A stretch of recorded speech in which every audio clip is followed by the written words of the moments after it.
میں ایک ڈاکٹر ہوں۔ ایمرجنسی میں خودکشی کا کیس آ گیا۔ میں نے اتنی خوبصورت، آج سے پہلے ایسی لڑکی کبھی نہیں دیکھی تھی۔ آپریشن کے بعد اس کو وارڈ میں داخل کر دیا گیا۔ اس لڑکی کا نام ماہا تھا۔ اس کے ماں باپ جیسے ہی وہاں سے گئے، میں اس کے پاس چلا گیا، اور پھر جب میں نے دیکھا وہاں کوئی نہیں ہے، میں نے اسے بے ہوشی کا لڑکی کا نام ماہا تھا، اور میں نے اپنے 8 سالہ کیریئر میں ایسے کبھی نہیں دیکھا تھا۔ اور لڑکی کو آپریشن تھیٹر میں تھی، مریض حالت بے ہوشی میں تھی۔ اس کو اٹھا کر اسپتال پہنچانے والے اس کے والدین تھے۔ ماشاء اللہ بہترین پرسنالٹی کے مالک تھے، مگر اس وقت بیٹی کے عمل نے ان کی یہ حالت کو قابل رحم بنا دیا تھا۔ پتہ نہیں کیوں مجھے ان کے اس حالت پر رحم آ رہا تھا۔ پتہ نہیں کیوں مجھے اس لڑکی پر پیار، اس کے والدین کی بے بسی دیکھ کر بے انتہا طرز آ رہا تھا۔ آپریشن تھیٹر لے جایا گیا۔ آپریٹ کے بعد اس کو وارڈ میں منتقل کر دیا گیا، اور والدین کو بتا دیا گیا کہ لڑکی کی حالت خطرے سے باہر ہے۔ لڑکی کی خیریت کا پتہ چلتے ہی لڑکی کے والد کچھ تقسیم کرنے کے لیے باہر نکل گئے، تو لڑکی کی ماں کو میں نے اپنے آفس میں بلا لیا۔ لڑکی پر پیار، اس کے والدین کہ ان کو پتہ نہیں کیا وجہ تھی، جو کہانی انہوں نے مجھے سنائی وہ کچھ یوں تھی۔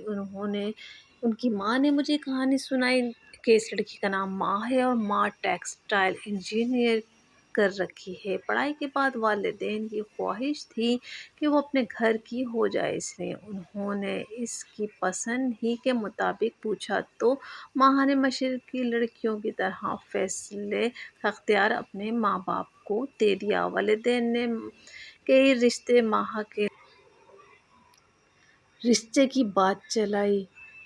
کچھ عورتیں منتخب فیملیاں ان کو دیکھنے آئیں، اور عورتوں نے ماہا کو کمرے میں آئیں، اور کسی نے اس کو چل کر دکھانے کی فرمائش کی، اور کسی نے بولنے کی فرمائش کی، اور چائے پی کر وہ سب چلے گئے۔ چند دن بعد بنا کوئی بات بتائے انہوں نے رشتے سے انکار کر دیا۔ ماہا کے لیے پہلی بار وہ ریجیکٹ ہوئی، مگر بابا کی تسلی نے اسے حوصلہ دیا۔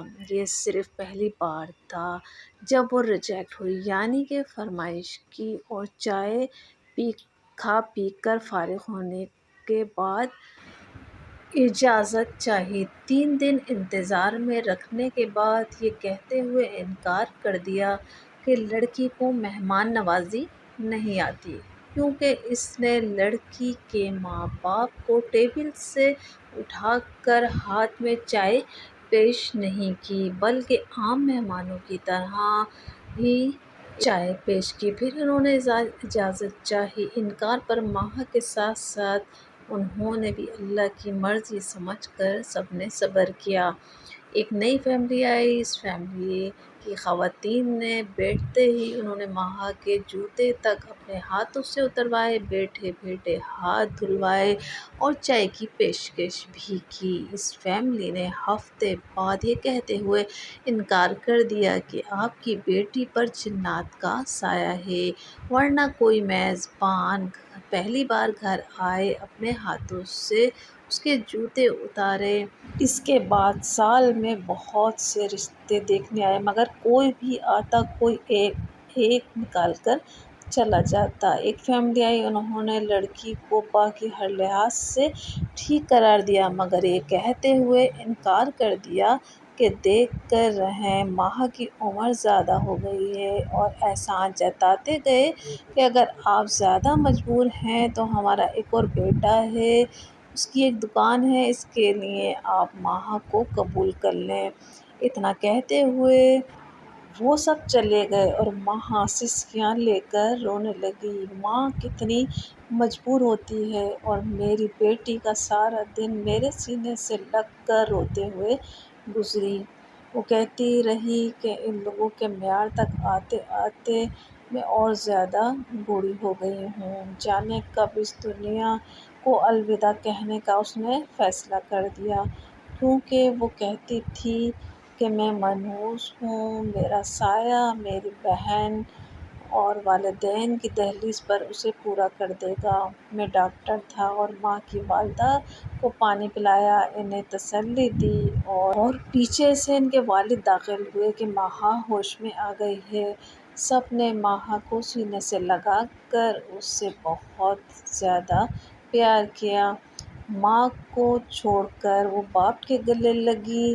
باپ، آپ نے کیوں بچایا مجھے مرنے دیتے، اس کی شادی ہوگی نہیں، وہ تو آپ کی دہلیز پر پڑی پڑی بوڑھی ہو جائے گی وہاں۔ باپ چپ چاپ آنسو بہاتا رہا اور اس کے بعد سکون کا انجیکشن اس کو میں نے دے دیا۔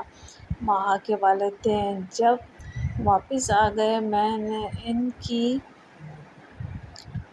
بہن اور اس کو اپنے بھائیوں کے لیے مانگ لیا۔